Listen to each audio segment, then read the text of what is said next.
You work hard, stretch every penny, but chances are you pay a higher tax rate than him. Mitt Romney made $20 million in 2010, but paid only 14% in taxes, probably less than you. Who shares your values? As president, Barack Obama has never visited Israel and refuses to recognize Jerusalem as its capital. I don't remember anyone as extreme as Romney. Cut off funding to Planned Parenthood? I don't think Mitt Romney can even understand the mindset of someone who has to go to Planned Parenthood. Planned Parenthood, we're going to get rid of that. 600,000 more Floridians in poverty. He focused on Obamacare instead of jobs. Was there ever any year when you paid lower than the 13.9%? Well, I haven't calculated that. I'm happy to go back and look.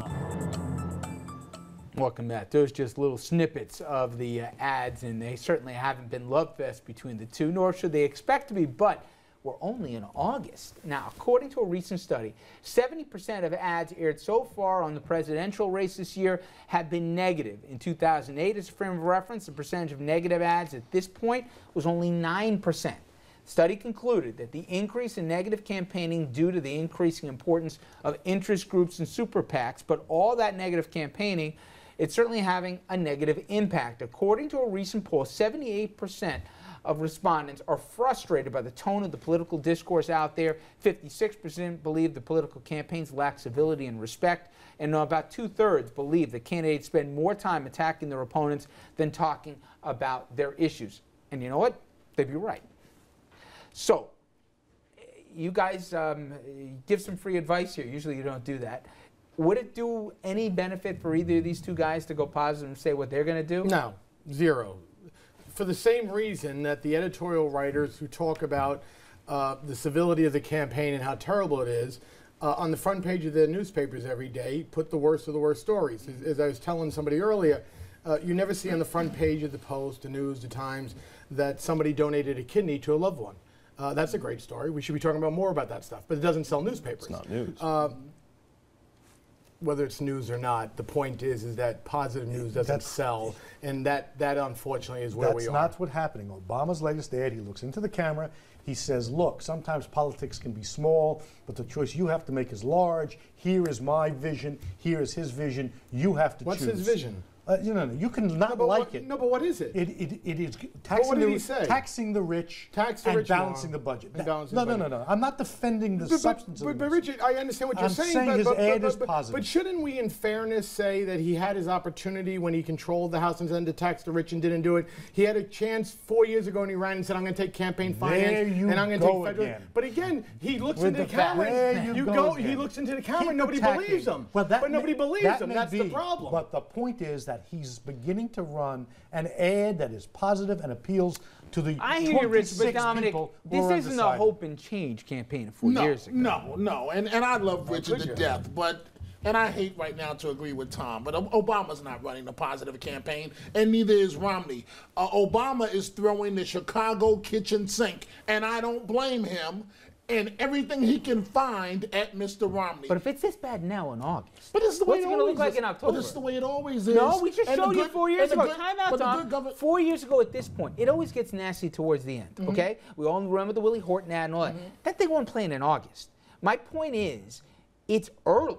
They usually save the best stuff to throw out, 30 days, 3 weeks before the election. I mean, just how nasty is it going to get? You want the honest answer? I know you guys think I always focus on this. Oh, here it comes again. That's right. You're talking about the first black president, and he's in the race of his life. What do you expect him to do? What is him? No, because he said, why is it so negative? And Obama is in the race of his life. You've got the first Mormon president, and he's being as negative too. What do you mean the first Mormon president? As if we were all saying, I love you too, but you don't know what you're talking about. No, I know. No. You don't know what you're talking about. You don't know what you're talking about. We're elevating discourse here. This is the way a debate should be had. Yes, why is the campaign so negative? Yeah. I tell you what, ask Obama in private if he's got to run harder as a black man and see if he'll answer you and tell you the truth. And what he said, and he gave you a public relations BS line. Andrew and I are going to be at these conventions, right, in Tampa and Charlotte, respectively. You guys will be in Tampa? He'll be in Tampa. I'll be in Charlotte. Oh, he'll be in Tampa. Yeah. All right, yeah. I got to call the people exactly. tonight. My point is only wow. The soaring addresses of what they're going to do.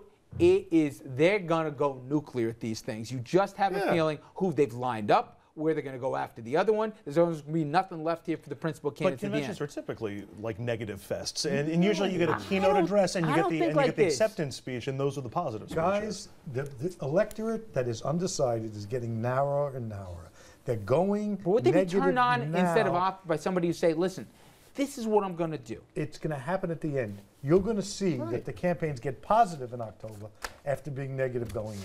I'd like you to be right here. It will be a dead heat going into the last debate of the season. And then it'll get really ugly. No, and that's what's going to happen. This election will be a dead heat in the middle of October. And then they'll decide what they're going to do. Just like Reagan-Carter.